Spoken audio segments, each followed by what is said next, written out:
Hey everybody, welcome. It's Suzette Speaks on a beautiful Sunday fun day. We're doing a special broadcast. I have a young man here who's going to break it all the way down. For those who are thinking about becoming a community organizer, if you don't know what a community organizer is, don't you worry. Whether you're watching today on LinkedIn, my Facebook page, or the Suzette Speaks show on YouTube, we appreciate you watching. If you're here live, welcome. If you're watching team replay, that's all good too. Welcome. Hit the like button, please. Comment, please share. And this is for those who are wanting new ways to give back, right? Sometimes we think that the only way that we can give back is running for office, and that's not true. We have all levels of civics and civil society that need good people to get involved, whether that's through volunteerism, whether that's through joining boards and leading, nonprofit organizations, or as simple as showing up for different types of meetings. We're going to break it all the way down because every step in leadership is really important. So if you've ever thought about becoming more involved in your community, today is your show. And without further ado, I'd like to bring on my very special guest. His name is Easton K. Harrison. Welcome, Easton. How you doing today? And welcome. Happy Sunday. Thank you. Happy Sunday to you too. I'm doing great. How are you doing? I'm happy. I'm grateful that you can make time. I know it's a weekend, so people got stuff to do, but I'm glad you're here and want to impart your experiences and your knowledge to the great folks here watching. Again, hit the like button, y'all, and welcome. So, Easton, what do you want to tell the people about yourself? Please introduce yourself. Yeah, sure. Well, thank you for having me, Suzette. My name is Easton Harrison, born and raised Broward County, Florida. First generation American. My family is actually from Jamaica, and I was born here, the first of my family born here, and just have a passion of community and passion of giving back. I consider myself as the living version of the American dream. I'm actually living it, and I thank the universe, the creator, and God every day for that. My background is as a community organizer. I work professionally as a consultant. That includes working in the community with nonprofits, small businesses, as well as political campaigns. And it's an absolute joy and passion of mine. And that's why I'm excited to be here to tell you a little bit more about that. And hopefully we can get into a great discussion. Hey, I love it. Listen, he's the real deal, y'all. And we're here, like I said, for your benefit. We hope to engage, enlighten, and inspire you. And if you are along your journey, you don't know what to do next, I'd like to start with just becoming a part of something bigger than yourself, Easton, as a way to kind of segue into why people would do this. Because people are like, well, if I'm not going to get paid, and if I don't get a check at the end of this, why would anybody do this? And I think there used to be a very strong vein. I mean, forgive me for those watching if you are already in tune with your inner community leader, but a lot of times people are not too keen on, why would I give back? Or if I'm not getting a check, why would I do what I'm doing? So what inspires you? Where does your passion come from? Yeah, well, first and foremost, it wasn't to get a check. Which I think is so hard for a lot of people. They're trying to rationalize, how do I get involved? And if it's something I really like, how can this be sustainable? So a couple of things. And I think you pose a great question. It's about getting involved in something that's bigger than yourself, which I personally believe that every human being should aspire to do. For me, it was simply about trying to help out in the community. I was always big on reading books and researching on history, particularly Black history. And I thought it was so unique to see the rich history of Black folks and look in the community and seeing a discrepancy there, the greatness that we come from and then the status that we are in today. And I just wanted to do something about that. I didn't know where to start, didn't know how to start. So for me, it started with the community cleanup. I didn't like the way our communities and our neighborhoods looked. So I just saw somebody else that was doing the cleanup and I just went out there and helped out. And that transition from helping this community initiative to now them asking me, hey, do you want to help plan the next cleanup next month? And I was like, sure. And then that transition to, hey, do you want to help lead the next cleanup the following month? I was like, sure. And same thing with, I start getting involved in mentorship programs. I wanted to talk to other youth, particularly young Black men, but youth overall. And I just signed up. You look for these people and they're looking for other folks to sign up. So I just signed up. I did that. And then the same thing is just snowballed from there. There's a thirst for young people to get involved. So they actually need people. There's a shortage of community organizers. So it was easy to transition from being a part of a mentorship program to now helping lead and plan a mentorship program. And, from that, this history.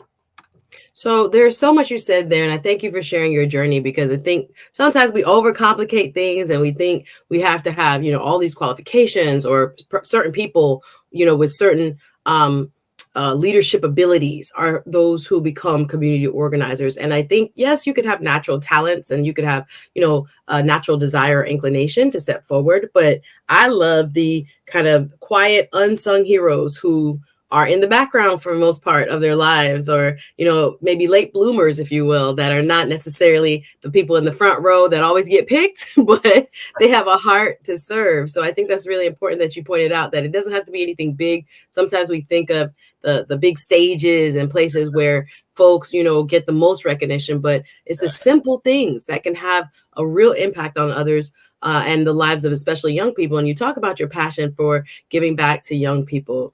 I think a lot of times when we're watching Instagram, when we're watching social media, we're maybe a little bit defeatist in our attitudes towards the next generation. Like, oh Lord, they're all lost. We can't help the young ones. They are listening to the wrong things and they're not doing the right things. But I think there are so many young people that actually want leadership, want mentorship. And I know you're big on mentorship and leadership. What kind of impacts do you think we could have on a community if more people got involved on like the mentorship side of community activism? Yeah, for sure. So I think if more people got involved, a lot of what you see people getting away with stuff today wouldn't be happening, particularly if young people were speaking out. One of my goals and mission is to help young people recognize and understand the voice that they have and how powerful it is. It's just something about a young person, especially with just to say a young man of color walking into a room. And it's just something about that aura with young people. People want to listen. People want to gravitate to that. And there's a lot of older folks that want to support. But we got to do our best to try to put ourselves out there first. Nobody is coming to save us. And you talk about mentorship. Nobody's going to come at all the times, just hold our hands and say, do it like this or do it like that. We as young people have to be, and Suzette, you're included in this group of young people as well. Hey, coming forward to try to do something. I agree with you, because I think, especially, and we've seen it here in South Florida. I know you're in Broward County. I represent South Florida, Miami, Palm Beach. But I think there's a kind of trend across the country where we see that an older generation, and I won't say old because they're not old, it's more seasoned, let's say, generation, who have been at the vanguard, who have been at the forefront, and have worked very hard to make progress in this country, seem to still be the main source of community activists. The folks who volunteer the most, they plan stuff, they make sure to hold public officials accountable and things like this. And I know it depends on where you live. Of course, we can't stereotype and say everywhere, but there seems to be like a slow turnover rate to getting to, I guess, what it would be, generation Y and Z, to get more involved, X, Y, and Z. I don't know which ones, but to get folks, I would say, let's say under 50, under 45, then again, under 35 for sure, to get folks to see themselves as the people that have to take up the mantle and try to push our agenda, if you want to call it that, forward, right? For freedom and justice for all, for equality under the law, for fairness in every aspect of American life. There is so much more work to be done, but I think people have felt complacent, or I wonder if they are relying too much on those who have done it before for so long. What do you think it is that has kind of slowed this transition down between the next generation, if you will, and perhaps those who have been at the vanguard for 20 years, 30 years, 40 years, and some are very effective. I don't want to say that, they should be pushed aside. That's not what my intention is, but I'm saying that doesn't seem to be as robust a pipeline of the new generation of leaders. Why do you think that is? Can you speak a little bit to that? Of course. And that's such a great question. There's different aspects to the question that you just asked. And I'm gonna be honest with you, Suzette, we could spend a whole nother show on just that question. Because, it's frustrating, because I, as a young person, have been seeking mentorship, and you would be surprised. And I'm glad I have the platform here to speak on this now. You would be surprised how many older people are not willing to mentor. And I know it's a hot topic. Some people may not agree, but I'm going to say how it is, how it really is. The issue is that there's a difference between mentoring someone and wanting a puppet. And we don't need any more puppets. We don't need any more puppeteers. We need to have young people that are interested in what they're interested in and actually being helped to achieve whatever goal that is. So we spend too much time. Well, older folks, I think this is older generation, are looking for people that they can work with, but they're too much trying to nitpick and find the right person to mentee instead of just sharing knowledge and helping the next people coming up. So that's one aspect of it that I've noticed. Another aspect is I personally think that there's a lack of urgency within young people right now. There's no real sense of urgency. And if we do have a sense of urgency, it's just a spurt, like it's just a sprint versus a marathon race versus running 400 meters or whatnot. People just looking at a sprint. And we kind of have to get out of that because everything that's worth doing is going to take time. Despite my age, I've been doing this for about 10 years and I didn't start seeing things meaningful happen until 5 years into the game. So we have to be mindful that this is a marathon. It's a race. This race is a marathon.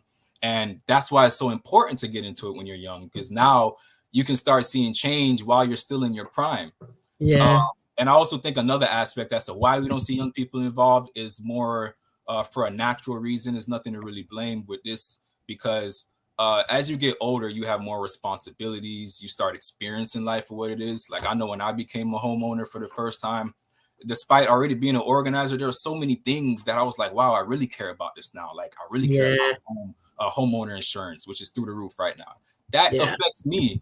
I care about HOA fees. I care about keeping my community clean. I care about just so many things. Crime rate. I used to never really care too much about crime rate until people in my neighborhood got cars breaking into, back to back. So as you get older, you start to realize how community issues affect you more. And that's just human psychology.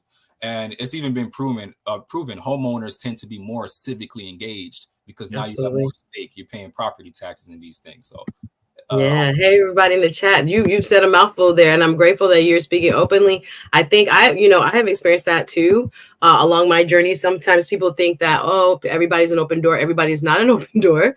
Sometimes people can become, I don't know if it's territorial, but instead of seeing you as an asset for them, they may see you as a threat. Yeah, I realize that a lot. I'm like, I'm just trying to learn what the game is. And they're like, no, not you, sis. We appreciate you. You can do that, but we don't want you in the inner kind of workings of how things go. So it can be very frustrating. Hopefully we start to see some change because nonetheless, people are maturing and we do need folks that understand the game, and it doesn't take us hopefully 20-30 years to understand how it really goes, that people will be able to impart in the next generation much more quickly for us to be effective. I agree with the point that you just made as well about home ownership and the fact that it's so difficult because of interest rates and down here in South Florida, the cost of homes for younger people who are just starting out, young families, individuals who are here, trying to figure out how do I sustain myself, right? With one income or two, if you're lucky, and people are having a hard time. So I agree with you. That delay of being able to own a home across the country has impacted how people view civics, because like you said, once you start paying those property taxes and more taxes or than you can ever imagine are attached to home ownership, you want to know what's happening with my money. Where's my money going?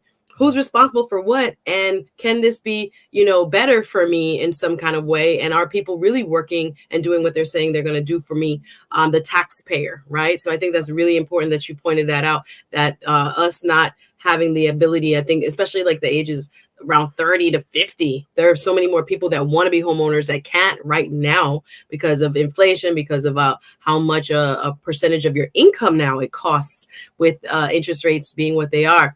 So I want to back up just a little bit in defining terms, because I assumed everybody understand what we mean when we say community organizer, community advocate, and what that looks like. Could you, in your own way, define what that term, that label? I think it became popularized with Barack Obama. People were like, what is that? Community organizer? That sounds kind of weird. Is that a job? Like, people were very judgmental back then, but look how far we've come. Now it's accepted, I think, more mainstream as something that people do. So how would you define it? Yeah, and that's a great point. Over time, it's become more solidified as far as the meaning of it. But community organizer is basically an individual who is in the community that's acting as a consensus builder or a coalition builder around particular issues or causes. So what does that Mhm. look like? That looks like if you're into, let's just say, animal rights, just as an example. If you're into animal rights, first, well, that's the first thing. The first thing is you have identified what that one issue or few issues are that resonate with you. And then you go out and try to help other organizations, nonprofits, even businesses towards that specific goal in that arena. So if you're into animal rights, I want to go to people that are interested in helping endangered species. I want to go into people that are maybe you're against the zoos, you're advocating on that level. I want to go to people with the Humane Society. There's just so many aspects just with that alone. So you can imagine with housing, with mentorship, with environmental issues, with small business issues, which also brings me to my next point I wanted to make sure we cover, which is Mhm. that anybody can be a community advocate. It is not just limited to a so-called community organizer. We all, to some degree, should be a community organizer because everybody could use an aspect of the community to help further your cause. You're talking about relationships between people at the end of the day. So how are you going out networking, working on your networking skills, working on how you execute and do goals? And another great thing is that these skills are so transferable. You can Mhm. take these skills and you can be a talk show host like Suzette Speaks. You Hey. can take these skills and you can start a business. You can take these skills and even become a consultant, because these are leadership skills, these are networking skills, these are social skills that you're developing that nobody can take from you. I love it. We're talking to Easton K. Harrison, y'all. I want to go back to your good old days, your college days, because I know you started early with this, but Mhm. to the point you just made, that just find something you're passionate about. It Yeah, can be for whatever you see that's going on in your community, whether you really enjoy it, whether you dislike what's happening, whether you think, people are not paying attention to an issue, yeah, whatever. I think you just go into your own life. What is affecting you right now, either in a positive way or in a negative way, and see where there are groups that already exist. Perhaps maybe you might create your own, but sometimes they're already there for you to go to meetings, for you to listen to see what's going on, maybe social media groups as well, to yeah, understand the issue. And then you can figure out how you want to get involved. It can be on a larger scale, it can be on a smaller scale. But I agree with you. Everybody has something that they can give to or hopefully create change guaranteed. with. So with us thinking about, how to do this, I want you viewers to think about, wait, what part of my life would I want to see more, a different outcome, more change? And what am I doing actively? Going to a meeting, starting a Facebook petition, starting, with, figuring out, who already is in the space that I Right. can help. It doesn't have to be reinvention of the wheel is what I want to get to. Sometimes we think we have to, you know, sometimes you do got to throw away the baby with the bathwater, but besides, you Let me, have people that are working in the space. Y'all hit the like button. If you're watching on other platforms, please come over, subscribe to my YouTube channel. I appreciate you being here. It's Sunday, y'all, so I know most of y'all will be watching probably during the week. So team replay, hit the like button, please comment below, and please also share Easton K. Harrison talking about his journey into becoming a community organizer. So I know you started early, like in college. Can you tell us about your college years and what you were passionate about back then that got you involved? yeah. So still enrolled in college, further my education now. Back then, it's funny you asked that because that's really where it started as far as that initial seed being planted. Because when I was on college campus my first year over at Broward College, there's different clubs and organizations on campus. And I was one of those folks where I would walk right past you and I would tell you, like, listen, man, I'm at school. I'm not for school to join a club or whatever. I'm just here just to get the degree and move on. And that changed when one day I was with a friend and they had to leave early. And I was like, where are you going? And they said, oh, I'm going to a club. I'm going to African Student Union. We meet every week this day, da da da da da. And they were like, you should come. I was like, okay, I'll try it out. I have nothing else to do. And when I went there, I was surprised that so much of what I was already reading up on and studying and passionate about was happening in person. Like the YouTube videos I was watching on documentaries and lectures, we were in real time having these discussions with people that you could bounce ideas off of. And it just was an amazing feeling to have, to be around other like-minded individuals that I didn't even know existed out there. I thought it was just me under my shell being a bookworm and whatever. And about after 3 meetings, the president of that club chapter asked me if I wanted to be president, if I would consider being president of that organization. And I turned it down probably 2 or 3 times. And then she offered me, well, listen, Easton, she called me. She said, Easton, I know you turned down being president, but we have the statewide organization that we're a part of, that this chapter is a part of. And they had a statewide convention. We have a free ticket for you to go, just so you can see it. And if you change your mind, maybe you change your mind after that. Good evening, by the way. Wonderful 34. Hey, thank you. Hey, Vincent. Hey, guys in the chat. Thank you for being here. Yeah, thank you guys for being here. So I go to the statewide convention, and it was just so amazing seeing the elders with the youth, Black elders, Black youth. The first time I went to the hotel, everybody started hugging each other. And not only have I ever, I've never hugged that many people, but I've never hugged that many strangers at one time. And it just felt so communal. Like, wait, these are Black people? And wow. So left the convention, came back, and I was like, I think I want to try this president thing. And the rest is history. The organization I'm referring to is Florida African American Student Association, also called FASA. It's a statewide organization. What they're doing some amazing work. And I credit to who I am to that organization with their principles and values. So that's where it really started. I love that. I'm thinking about it's taking me back to my years in college and what I gained from being also really involved on campus. I enjoyed that. I tell people more than I enjoy anything in the classroom. That's where real skills are built. That's coalition building, right? Not just friends, allies. I think the saying goes, there are no permanent friends or enemies. They're just permanent interests. So thinking about how to advocate for student bodies and different clubs and organizations on campus really are the groundbreaking times where we learn how to kind of hone in on these skills. So I agree with you. For me, that was my experience. But if you didn't start there, don't worry, guys, because it doesn't matter what stage of life you're in. You can always find, like you said, like-minded people. It is amazing when you get to a place where you're able to see other people that think like you do, have a passion for the same type of things that you have a passion for. You think you're alone in this. And again, I think that's what pandemic actually kind of set us back a little bit in, with the, isolation and the loneliness and forgetting there are other human beings that care about things just like you. And when you are able to see kind of your passion reflected back, it's an amazing feeling. Being a part of something bigger than you, I think, especially in the younger generations, is something that will help us become more comfortable stepping forward in leadership roles. Watching what other people do is more than inspiring. Like, we can see the blueprint up front, in front of us up close, in a way that kind of allows us to see ourselves also being able to step out there and in a space like I learned when it comes to, smaller organizations. You can learn, you can make mistakes there. You can be lovingly, corrected. And that happens too, where it's like, wait a minute, everybody didn't agree on that. Why are we doing this? Or what are we doing that? So there can be also the bumps in the road, which I've learned from. There were times I was like, oh, what y'all trying to get, fire me from this office or whatever.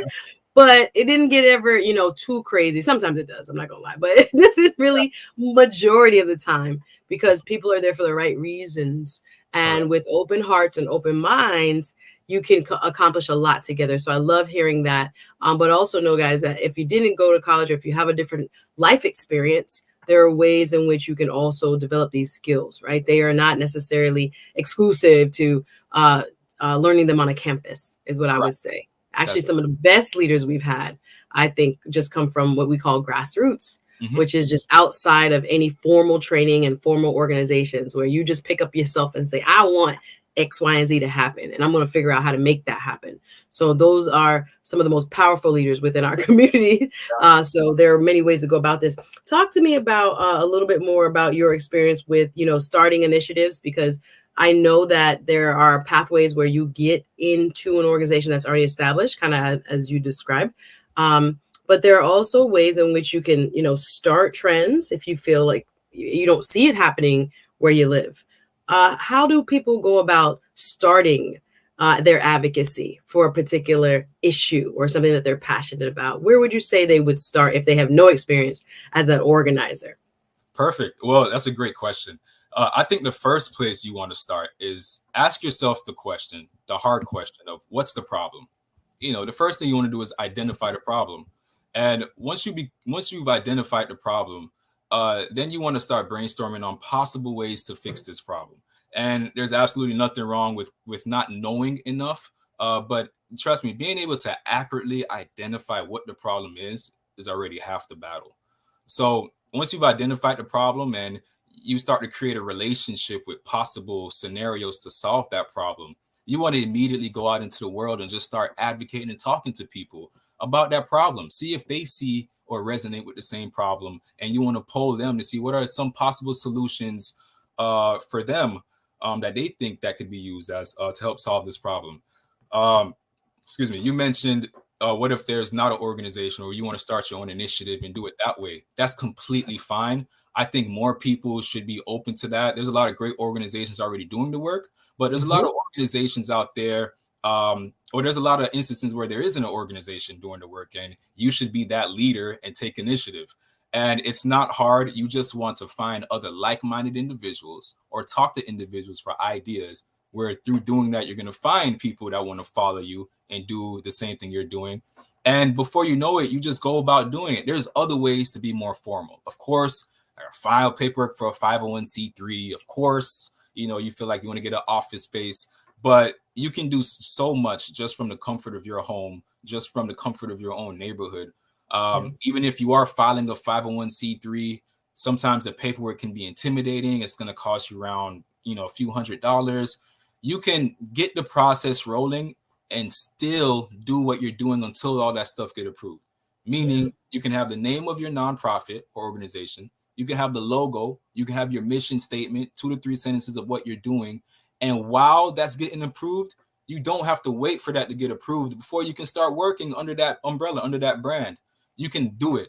You can actually do that. And a lot of people don't realize that. They feel like, well, I have something where I want to teach young girls how to do makeup as a nonprofit. Oh, but I have to come up with a logo. I have to do this. No, what you have to do is you have to start.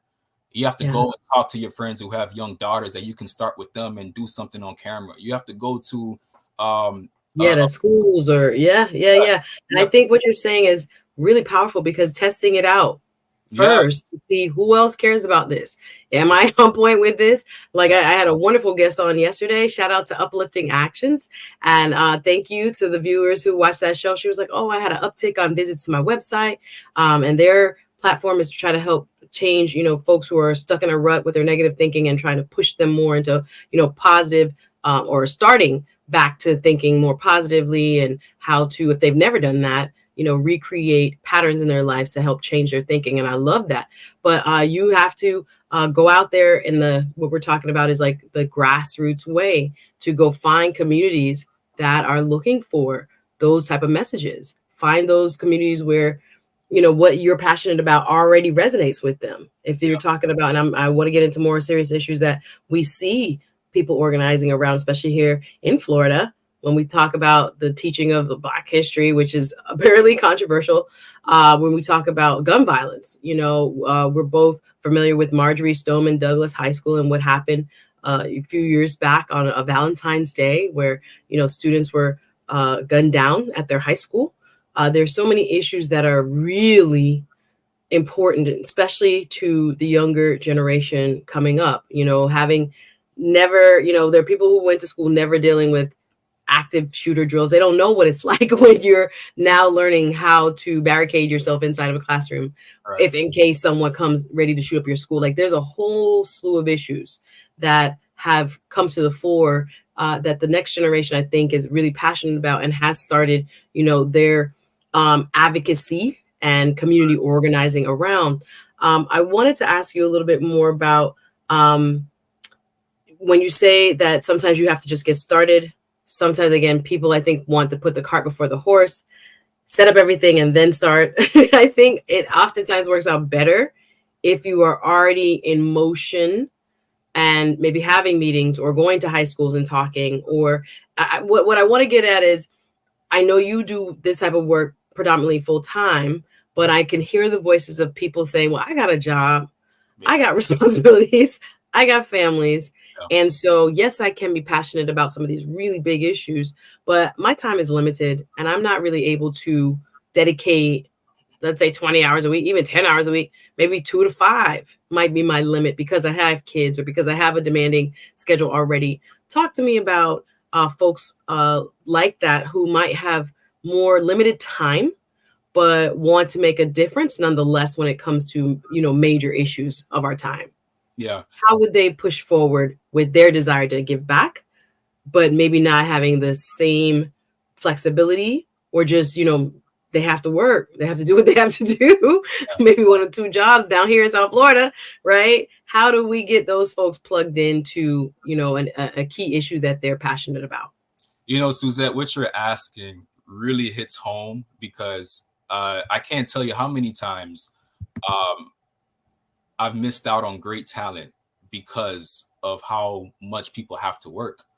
And going back to South Florida, one source of income is not enough in order to live. And by living, I mean not just pay your bills, but we're all human. We all want to go out and enjoy ourselves and have an actual life. Yeah, and I could imagine if an emergency happens, you need enough funds and resources to take care of that. So there's been a lot of people who I've been trying to get more involved, and they say, oh man, I would love to, but I work at Walmart in the evenings at that time. I can't. So what I try to tell everybody is there's room for you to do something, even with 30 minutes. If you can put 30 minutes, 3 days out of the week, an hour and a half a week, I can show you how you can do text message blasts. I can show you how you can phone bank for 45 minutes. I can show you how you can use your social media to advocate. And I think that's what we need to do more. We need to come up with more flexible ways of advocacy, because these flexible ways of advocacy is what's going to help us partially unplug from the matrix and still feel like we're doing something to actually help the community, which as a human being, I think every human being wants to do. We want to feel like we're contributing something to the community, and my existence as whoever I am means something. Yes, I think, hey, world class is in the building. Hey guys, anybody watching live? I see you guys. And thank you for being here. Easton is breaking it all the way down when it comes to all the possible excuses. I'm not saying they're real, they're not real, right? They are real for many people. And I do think folks who are leading the charge need to also keep working people and families in mind when they're setting meetings. Like, I can't stand when there's civic meetings, your HOA or your school board. It's like in the middle of the day. Yeah. And people got jobs. Yeah. And so do you want me to be at the school board meeting? Do you want me to come? Or do you want only a certain select group who has the flexibility to be able to break down their work day? I'm like, if I didn't work like how I work from home or for myself at times and whatever, bro, I would not be able to go to all these meetings all over, the state, much less, getting to Tallahassee and those things. It can be daunting for folks who feel like, well, I can't do that. I can't leave where I am. But I'm glad you brought up that, as simple as it sounds, a phone bank, volunteering 30 minutes a week, if that's all you have, and figuring out how it can, work within your schedule after 5, after 6, after 7. There are opportunities to really plug into things anyone is passionate about. So just keep that in mind as you were thinking about, well, I might not be the front of the line organizer. I might be in the middle or the back of the line, but I still want to help. There are ways that you can do that. Don't count yourselves out, because I do get it. Sometimes I'll be heading up something Saturday, at a park, Unity in the Park, and I'll be tabling, trying to get people to sign up for vote by mail, because the rules have changed here in Florida, and you're not automatically registered for 2 cycles anymore. Every year you have to re-register to get your absentee ballot, or to get a ballot at your house. And so you can vote at your leisure and, fill it out in the comfort of your home. But people don't know this. So it's going to be a long day, 11 to 4 on Saturday. So, I can't do that every single Saturday, but it's something that means so much to me, because I feel like people are trying to, suppress and deny people their rights. So, what can I do? Maybe that's 1 Saturday a month for me. Or we've broken it down where you could volunteer for 1 to 2 hours in that long shift. So you might not be able to stay full 5 hours like myself, but maybe you could do the 2 hours or the 1 hour and come by and do what you got to do. So whatever is important to you guys, we make time for. So I think that is going to be more and more important as the generations start to shift and we see, the boomers going into retirement and maybe having less, they have more time actually, but sometimes as you age, depending on what your interests are, your interests change. So hopefully they'll make room for, both of us or multiple generations to be at the table, millennials included, and Zers and everybody else, because we need everybody, right? Different experiences are present within different generations. And to be able to address all of those, we need those folks reflected at the tables. So if you are already organizing, just food for thought, are you thinking about folks who have time limitations, family, obligations and other things as you organize? It's really important to do that. So when you're seeing trends now, what are people into in terms of different causes? Do you see, especially here in South Florida, more folks involved in a certain cause or another? And are you seeing new fresh blood? Like, what are you seeing around? What are some of the trends? Awesome thought line of thinking you have there. So as far as trends, every trend is based off of where you are. And what's popping in South Florida is going to be different from what's popping in California and different from what's popping in Texas and vice versa and so on and so forth. So here in South Florida, I will say one of the biggest trends we see is people talking about the cost of living and how to curb the cost of living. People are talking about, affordable housing. That's a huge thing. And within affordable housing, there's so much more that goes into that. So people are talking about homeowner insurance. People are talking about minimum wage type of talk. What makes a real livable minimum wage? Like, what is it that you need to be making a year in order to, as I call, live, which is more than just pay the bills, but be human and be alive. And I was talking to a friend the other day. He said, Easton, could you believe like back in the year 2000, you could make $32,000 a year and people are looking up to you. Like people think you're some professional. And I was like, what? I couldn't believe that. Like somebody could make 30,000 a year is at wherever. We're like, man, how do you survive? So our definition of what a livable wage is constantly in flux. And right now in South Florida, a trend that I'm seeing, speaking about young people, I am seeing a lot of peers my age moving out of South Florida. Yeah. Not afford it, especially if they rent. Thankfully I don't rent, but if you rent, you're not in control if the landlord or whoever it may be come and raise that on you. You can't do nothing about it. You get out, you try to find somewhere new, but they want first and last month and all these other criteria you have to fill. A lot of young people are moving. They're going to Georgia. They're going to other places. Orlando, where they can afford to live a decent lifestyle. Yes, that's a real problem. Miami especially, there's a big Black brain drain happening because the lack of affordable housing. Yeah. So I hear that a lot as far as that. It's not even so much into social issues anymore, like talking about the environment, talking about, more mental health services. People are just advocating just for a place to live so they can economics. Other stuff, So that's what it is right now. Well, we have a few more minutes with Easton. I'm really grateful that you're opening our eyes to what it means to be involved, first and foremost, just in your community. I know the word organizer sounds like, again, you're in charge and you got to be leading, and it can be that way. But you also can take that first step, which is just stepping out there, finding an issue that you care about, and somehow donating your time, giving back in a way, and learning what other people in your concern group are doing already, and plugging yourself in to help, right? Sending letters to Congress, sending letters to your state representatives, right? Those are ways a lot of people who don't have a lot of time can write, send an email to your county leadership, your city leadership. And we have that. So if you don't know what to say, we can give you templates, or you just plug You don't have to reinvent the wheel. People will show you how to make postcards, how to do kind of, anything you're thinking about. There's usually a group or organization that already has a blueprint for you that can help you get involved. Whether, again, for me, it's voting and people getting involved in the political process. Let me ask you that. What are you most interested in these days, or what issues are kind of at the forefront? I know you talked about economics a lot, and what you're hearing as trending, especially here in South Florida. What most moves you these days, or that you're interested in working on? Well, what most moves me is civic engagement, particularly amongst young people. So that's getting out to vote. And getting out to vote does not mean I'm going to force your hand to vote for somebody who you don't want to. It's not about the lesser of two evils, you know. So it's about educating people about the civic process from beginning to end. Usually when you're voting, you're towards the end of that civic process. So how to advocate, how to be involved, how to find ways to be involved, how to create a civic mind where you see an issue and you understand the steps to take to help solve or rectify that issue. The sidewalks here are not leveled. There's bumps and people can fall. That's a hazard.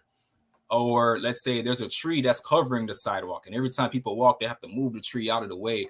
I've seen firsthand how people can see that and they don't know what to do. And I guess I want to bring power to the people. And what does that mean when people feel powerless? When someone says they feel powerless, or the reason why they're not doing anything is because they feel powerless. And that's because to have true power means the capacity to get something done. And people will constantly walk on that messed up sidewalk or constantly move that tree branch out their way because they don't feel like they could do anything about it anyways. So I'm passionate about showing people the pathway to do something about that. And you'd be surprised. All it takes is for a commissioner or somebody from the city's engineering department to walk past and see it. We can fix that. And how long has this been going on? It's for years, and it gets fixed within a week. So I like to keep doing that. There are other issues I'm involved in, like affordable housing. I'm also involved in youth mentorship and so on. So, you know, I just try to get involved wherever I can. I love it. I know there are so many folks who are passionate. And again, hopefully this show will help people to think about it in a new way. I want to ask for your final thoughts here. Thank you, Sandy W. And it's okay. You should say I'm late, but I'm here. It's okay. Team Replay in the building. Hey, nice to see you. Another content creator, fantastic attorney as well. And I'm grateful for you. Again, sorry for your loss, Sandy. I appreciate you being here and always for supporting. We're going to catch up offline. But final thoughts. I learned so much. And again, there are so many of you who might want to reach out to Easton and see what he's doing or figure out. We didn't even get to, you know, consulting and all this, what can become a career really because of who you have, you know, been in touch with and things that you've worked on that have become, you know, successful or change that you have helped initiate. People don't really see this as the opportunity that it is, right? Sometimes you just get into things to help change like the most simple of things, and it can lead to other opportunities down the road. So keep that in mind as well. I hope you guys are inspired to get more involved and figure out a way that we can all, you know, contribute, whether it's a very, you know, small amount of time or financially speaking, giving to organizations that are already doing the work. That's another way to kind of help plug in. But if you want to be at the helm of something, that's okay too. We need more people like that, especially now.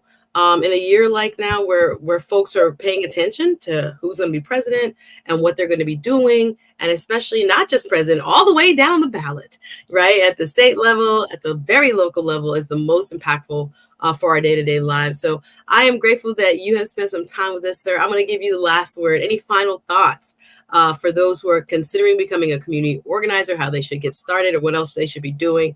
The floor is yours. Awesome. So two thoughts. One is for the individual and one is for, I guess, businesses.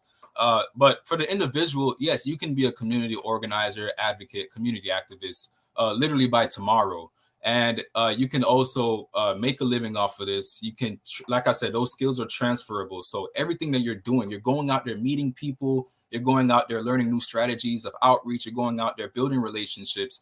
Those are things that you can now I guess, quantify into a proposal. You know, you have these resources that you can now give to other people that are willing to pay for those resources, those relationships that you have spent time building. They want to benefit from that too. So as long as you understand the needs of people and the needs of businesses, you can turn this into not only something lucrative, but something that can actually create a living. The second thing is for businesses. We don't have enough small businesses in particular focused on community outreach. And everybody knows the 4 P's of business. They teach this in business school, where whenever you have a business, you're focused on your product, the price, the placement, and the promotion.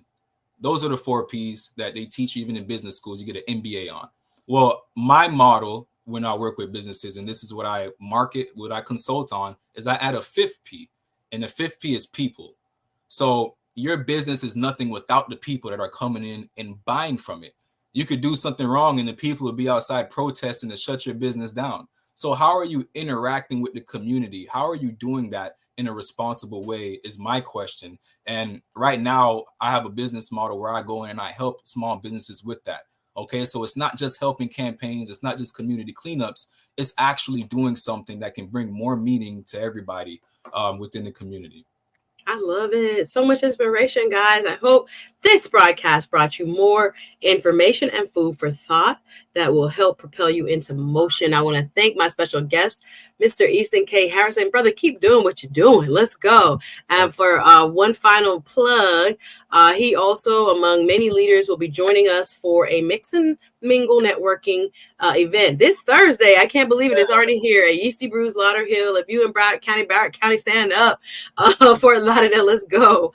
It will be a couple hours just to, get together, network. We'll have the supervisor of elections also there, just talking about some key issues. Again, remembering to register to vote by mail, because again, that's the most safe way, and people most often vote when they do order their vote by mail ballot. So those people vote at the highest level. So we're encouraging people to make sure they know the status of their voter registration, and that they get involved, right? Just beyond voting, it's time out for just the vote. We need to vote. But there are other ways, as Easton has demonstrated today, that we must become more involved to see change in our communities. I want to thank you, Easton K. Harrison. Follow him on all socials, guys, and check out the work he's doing. And I appreciate what you're doing, brother. Much respect, much love. And I'll be seeing you Thursday. So thank you for stopping on by. I appreciate it. I love everything that you're doing, Suzette. Can't wait to see you Thursday. And thank you, everybody, tuning in. Thank you for having me. All right. I appreciate you, everybody. Thank you for watching live. Again, hit the like button on LinkedIn if you're on Facebook. And of course, if you're on my YouTube show, I appreciate you watching. Hit the like, comment, and please do share. And we'll see you next time. Thank you so much for tuning in.